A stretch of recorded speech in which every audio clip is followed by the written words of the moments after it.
بسم اللہ الرحمن الرحیم۔ السلام علیکم۔ History of the world series کے ہمارے دلکش سفر میں دوبارہ خوش آمدید۔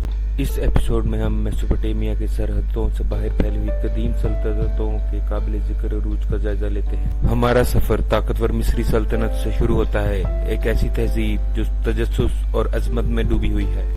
آگے بڑھنے سے پہلے مزید دلچسپ ویڈیوز کے لیے ہمارے چینل کو سبسکرائب کریں۔ ہماری کہانی طاقتور دریائے نیل کے کنارے سے شروع ہوتی ہے، جہاں مصریوں نے ایک ایسی سلطنت بنائی جو ہزاروں سال تک قائم رہے گی۔ قدیم مصری لوگ موت کے بعد کی زندگی پر یقین رکھتے تھے۔ ان کا ماننا تھا کہ ان کی روحیں ابدیات میں منتقل ہو جائیں گی۔ ان کے تعمیراتی عجائبات جیسا کہ زبردست اہرام ان کے روحانی عقائد اور انجینئرنگ کی شاندار صلاحیت کے ثبوت کے طور پر کھڑے ہیں۔ غزہ پلیٹو کے حفاظت کرنے والے پراسرار سفنکس سے کارنیک، لکسور اور ابو سمبل کے شاندار مندروں تک مصریوں نے فن تعمیر کی دنیا پر ایک انمٹ نشان چھوڑا۔ اپنے فن تعمیر کے عجائبات سے ہٹ کر مصریوں نے مختلف شعبوں میں نمایاں ترقی کی۔ انہوں نے ہائیروگلیفس تحریر کا ایک پیچیدہ نظام تیار کیا جس نے مواصلت، ریکارڈ رکھنے اور کہانی سنانے کے ایک ذریعے کے طور پر کام کیا۔ ہائیروگلیفس کی اپنی سمجھ کے ذریعے ہم نے ان کی روزمرہ کی زندگیوں، مذہبی عقائد اور دلچسپ تاریخی واقعات کے رازوں سے پردہ اٹھایا ہے۔ مصریوں نے آرٹس میں بھی کمال حاصل کیا۔ شاندار زیورات، پیچیدہ مجسمے اور متحرک پینٹنگز جو ان کی پیچیدہ کاریگری کو ظاہر کرتی تھی۔ ان کے فن میں اکثر روزمرہ کی زندگی، افسانوں اور بعد کی زندگی کے اعتقاد کے مناظر کی عکاسی ہوتی ہے، جو ہیں ان کی ثقافت اور عالمی نظریے کے بارے میں اہم معلومات فراہم کرتی ہیں۔ مذہب۔ قدیم مصر میں مذہب نے ایک مرکزی کردار ادا کیا۔ ان کے مذہبی عقائد زندگی کے ہر پہلو میں پھیلے ہوئے تھے، جس نے معاشرہ، فن اور تہذیب کی حکمرانی کی تشکیل کی۔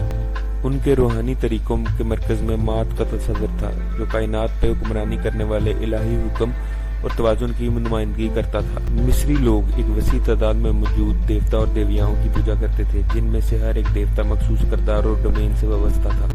سب سے زیادہ قابل احترام دیوتاؤں میں را، سورج کا دیوتا تھا، جس کے بارے میں خیال کیا جاتا تھا کہ وہ سورج کے روزمرہ کے چکر پر حکمرانی کرتا ہے اور تمام جانداروں کو زندگی اور توانائی فراہم کرتا ہے۔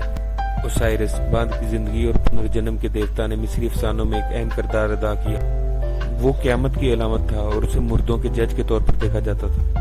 دیوی آئسس، جسے ماں دیوی کے نام سے جانا جاتا ہے، جادو، شفا یابی اور تحفظ سے وابستہ تھی۔ مندروں نے مقدس جگہوں کے طور پر کام کیا، جہاں مصری لوگ مذہب سے جڑے رہتے تھے۔ یہاں پر دیوتاؤں کے لیے شاندار قسم کے سٹرکچرز وقف کیے گئے تھے، جہاں پجاری آ کر لوگوں کی طرف سے شرکت کرتے اور رسومات اور تقاریب ادا کرتے۔ فرعون، جسے الہی ثالث سمجھا جاتا تھا، مذہبی طریقوں میں ایک اہم کردار ادا کرتا تھا اور اسے دیوتاؤں اور فانی دنیا کے درمیان تعلق سمجھا جاتا تھا۔ مصری لوگ موت کے بعد کی زندگی پر یقین رکھتے تھے اور میت کے بعد کی زندگی کے محفوظ سفر کی یقینی بنانے کے لیے جنازے کی وسیع رسومات منعقد کرتے تھے۔ ان کا ماننا تھا کہ روح، جسے کا کے نام سے جانا جاتا ہے، کو ایک اچھی طرح سے محفوظ جسم کی ضرورت ہوتی ہے، جس کی وجہ سے ممیفائی کرنے کی رسم شروع ہوئی۔ وہ کہتے تھے کہ دی بک آف دا ڈیڈ، جو جنازے کے تحریروں کا مجموعہ ہے، میت کی انڈرورلڈ میں خطرناک سفر میں رہنمائی کرتی ہے، کامیاب بعد کی زندگی کے لیے منتر اور ہدایات فراہم کرتی ہے۔ مصری اپنے فوت شدہ باپ دادا کی عزت کرتے تھے اور یہ مانتے تھے کہ وہ زندہ لوگوں پر اثر انداز ہوتے ہیں اور ان کی حفاظت کرتے ہیں۔ انہوں نے مقبرے اور یادگاریں تعمیر کی، جیسے کہ مشہور اہرام، تاکہ بعد کی زندگی میں اپنے پیاروں کے ابدی وجود کو یقینی بنا سکیں۔ قدیم مصر کے مذہب نے اپنے لوگوں کو سکون، رہنمائی اور ایک مقصد کا احساس فراہم کیا۔ مذہب نے ان کی روزمرہ کی زندگیوں، ان کے اخلاقی طرز عمل، سماجی معاملات اور عالمی نظریے کو متاثر کیا۔ دریائے نیل، جسے اکثر مصر کی زندگی بھی کہا جاتا ہے، نے تہذیب کی خوشحالی اور اس کی آبادی کو برقرار رکھنے میں اہم کردار ادا کیا۔ 4000 میل تک پھیلے ہوئے دریائے نیل نے مصریوں کو زرخیز مٹی، وافر پانی اور نقل و حمل اور تجارت کا ایک ذریعہ فراہم کیا۔ دریائے نیل کا سالانہ سیلاب مصری کیلنڈر میں ایک اہم واقعہ تھا۔ موسم گرما کے مہینوں میں جیسے جیسے دریا میں اضافہ ہوتا تھا، یہ آس پاس کے میدانوں پر بہہ جاتا تھا، جس سے گاد کہلانے والی تلچھٹ کی ایک بھرپور پرت پیچھے رہ جاتی تھی۔ اس قدرتی کھاد نے زمین کی پرورش کی اور کامیاب زراعت کے لیے ضروری زرخیزی کو یقینی بنایا۔ مصری لوگوں نے نیل کے سیلاب کی طاقت کو استعمال کرنے اور اپنی زرعی پیداوار کو زیادہ سے زیادہ بڑھانے کے لیے جدید ترین کاشتکاری کے طریقے تیار کیے۔ انہوں نے آب پاشی کا ایک ایسا نظام تیار کیا جس میں دریا کے پانی کو اپنے کھیتوں میں موڑنے کے لیے نہریں اور گڑھے کھودنا شامل تھا۔ اس سے انہیں پانی کے بہاؤ کو کنٹرول کرنے اور اس بات کو یقینی بنانے کی تسلی ملی کہ فصلوں کو سال بھر مناسب پانی مل سکتا ہے۔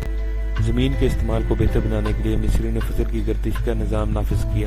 وہ مختلف قسم کی فصلیں کاشت کرتے تھے جن میں گندم، جو، سن، پھل اور سبزیاں شامل تھیں۔ فصلوں کو گما کر انہوں نے سوائل ڈپلیشن کو روکا اور طویل مدت تک اس کی زرخیزی کو برقرار رکھا۔ مصری لوگ اپنے زرعی طریقوں میں محتاط تھے، پانی کی سطح کی احتیاط سے نگرانی کرتے تھے، صحیح وقت پر بیج بوتے تھے اور کٹائی کے مؤثر طریقوں کا استعمال کرتے تھے۔ زرعی پیداوار نے نہ صرف آبادی کا پیٹ پالا بلکہ مصری معیشت کی ریڑھ کی ہڈی بھی بنی۔ مصری لوگ اپنے زرعی سامان کی ہمسایہ تہذیبوں کے ساتھ تجارت بھی کرتے تھے، ان سے قیمتی وسائل، عیش و آرام کی اشیاء اور دور دراز ممالک سے غیر ملکی سامان کا تبادلہ کرتے تھے۔ مصری معاشرے میں زراعت کی اہمیت محض رزق سے کافی زیادہ تھی۔ فرعون ڈیوائن حکمرانوں کے طور پر زمین کی خوشحالی کو برقرار رکھنے اور نیل کی مسلسل برکتوں کو یقینی بنانے کے ذمہ دار تھے۔ کنگ ایز دا شیفرڈ، بادشاہ بطور چرواہے کا تصور لوگوں اور زمین کی فلاح و بہبود کے لیے فرعون کے کردار کی علامت تھی۔ دریائے نیل اور اس کی زرعی کثرت نے ایک مستحکم معاشرے کو فروغ دیا جس سے شہروں کی ترقی، پیچیدہ بنیادی اسٹرکچر کی ترقی اور فن، سائنس اور ثقافت کی نشوونما ممکن ہوئی۔ آج جب ہم قدیم مصر کی میراث پر تعجب کرتے ہیں تو ہم دریائے نیل کے انمٹ اثر اور اس شاندار تہذیب کی بنائی ہوئی زرعی تکنیکوں کو پہچانتے ہیں۔ زرخیز مٹی اور آبپاشی کا بہترین نظام قدیم مصریوں کی ذہانت کا ثبوت ہے۔ فرعون۔ مصر کی تاریخ کی گہرائی میں جاتے ہی ہمیں ایسے غیر معمولی افراد کا سامنا کرنا پڑتا ہے جنہوں نے اپنی حکمرانی کی تہذیب پر کبھی نہ مٹنے والے نقوش چھوڑے۔ ان میں افسانوی فرعون بھی شامل ہیں جن کے دور حکومت نے مصری تاریخ کا رخ موڑ دیا اور آج تک ہمارے خیالات کو مشہور کیے ہوئے ہیں۔ رامسیس II، رامسیس دوم، جسے اکثر رامسیس دی گریٹ بھی کہا جاتا ہے، مصری تاریخ کے مشہور فرعونوں میں سے ایک ہے۔ رامسیس نے 19ویں ڈائنیسٹی کے دوران ایک متاثر کن 66 سال تک حکومت کی جس نے سلطنت پر ہمیشہ رہنے والے نشان چھوڑے۔ رامسیس دوم ایک قابل معمار تھا جس نے ابو سمبل مندروں جیسی یادگار تعمیرات کی اور رمیسیم ایک عظیم الشان مندر جو اپنے لیے وقف کیا۔ اس کی فوجی مہمات بشمول ہٹیوں کے خلاف قادیش کی مشہور جنگ نے خطے میں مصر کے غلبے کو مضبوط کیا۔ کوئین نیفرٹیٹی، ایک اور نمایاں شخصیت ملکہ نیفرٹیٹی ہے جو امرنا دور میں اپنی خوبصورتی اور طاقتور اثر و رسوخ کے لیے مشہور تھی۔ فرعون اخیناتن کی بیوی کے طور پر نیفرٹیٹی نے مذہبی انقلاب میں ایک اہم کردار ادا کیا جس نے ایک ہی دیوتا سورج کی ڈسک جسے ایتن کے نام سے جانا جاتا ہے کی پوجا قائم کرنے کی کوشش کی۔ 1912 میں دریافت ہونے والا اس کا شاندار مجسمہ قدیم مصری خوبصورتی کی ایک مشہور علامت بن گیا ہے۔ توتن خامون جسے کنگ ٹوٹ کے نام سے بھی جانا جاتا ہے کم عمری میں تخت پر بیٹھا اور 18ویں ڈائنیسٹی کے دوران حکومت کی۔ اگرچہ اس کا دور حکومت نسبتاً مختصر تھا جو صرف 10 سال تک جاری رہا، تاہم ماہر آرکیالوجسٹ ہاورڈ کارٹر کے ذریعے 1922 میں اس کے مقبرے کی دریافت نے نمونے کے خزانے کا انکشاف کیا اور قدیم مصر کے فن، ثقافت اور مذہبی طریقوں کے بارے میں انمول بصیرت فراہم کی۔ کنگ توت کا سنہری تدفین کا ماسک فرعونوں کی دولت اور شان و شوکت کی ایک مشہور علامت بن گیا ہے۔ ان فرعونوں نے ڈیوائن اختیارات کے ساتھ حکومت کی، ان کے دور میں شان و شوکت، فوجی فتوحات اور تعمیراتی کامیابیوں کی نشاندہی کی گئی۔ وہ نہ صرف سیاسی رہنما تھے بلکہ مذہبی شخصیات بھی تھے جن کے بارے میں خیال کیا جاتا تھا کہ وہ دیوتاؤں اور لوگوں کے درمیان ثالث ہیں۔ اپنی سیاسی اور عسکری کامیابیوں سے ہٹ کر ان فرعونوں نے مصری ثقافت اور روایات کے تحفظ اور فروغ میں اہم کردار ادا کیا۔ انہوں نے شاندار مندروں، مجسموں اور فن کا آغاز کیا جو نہ صرف ان کے اپنے دور حکومت کی تعریف کرتے تھے بلکہ اپنے مذہبی عقائد کو بھی ظاہر کرتے تھے۔ فرعونوں کے دور حکومت نے مصری تاریخ کے اہم ابواب کو نشانزد کیا جس نے آنے والی نسلوں کو متاثر کیا اور سلطنت کی تقدیر کو تشکیل کیا۔ اس کے ساتھ ہی ہم مصری سلطنت کے عجائبات کے ذریعے اپنے دلکش سفر کے اختتام کو پہنچتے ہیں۔ ہم نے مصر کے تعمیراتی عجائبات کی عظمت کا مشاہدہ کیا، اس کے مذہبی عقائد کے رازوں کی وضاحت کی اور فرعونوں کے کارناموں پہ حیران بھی ہوئے۔ غزہ کے شاندار اہراموں سے لے کر پیچیدہ ہائیروگلفس تک قدیم مصر ہمیں متاثر کرتا ہے۔ مصری سلطنت کی پائیدار میراث نہ صرف اس کی یادگار ڈھانچے اور ثقافتی کامیابیوں میں ہے بلکہ اس کے انسانی تہذیب پر گہرے اثرات بھی ہیں۔ مصری سلطنت کے اس غیر معمولی سفر میں ہمارے ساتھ شامل ہونے کا شکریہ۔ اگر آپ کو ویڈیو اچھی لگی ہو تو اس کو لائک اور شیئر کرنا مت بھولیں۔ مزید دلچسپ اور حیرت انگیز ویڈیوز کے لیے ہمارے چینل کو سبسکرائب کریں۔ اپنا خیال رکھیں۔ اللہ حافظ۔